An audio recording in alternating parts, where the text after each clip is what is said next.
in 31-19 per le prime due vasche, l'atleta targata 3 piscine.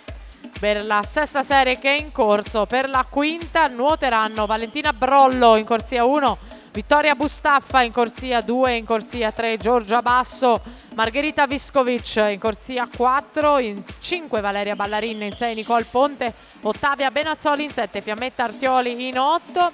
Siamo nella volata conclusiva. Alla prima corsia Martina Bidoggia che si aggiudica la prova 1.04 e 97. Gnoato ancora miglior crono con 1.04 e 14.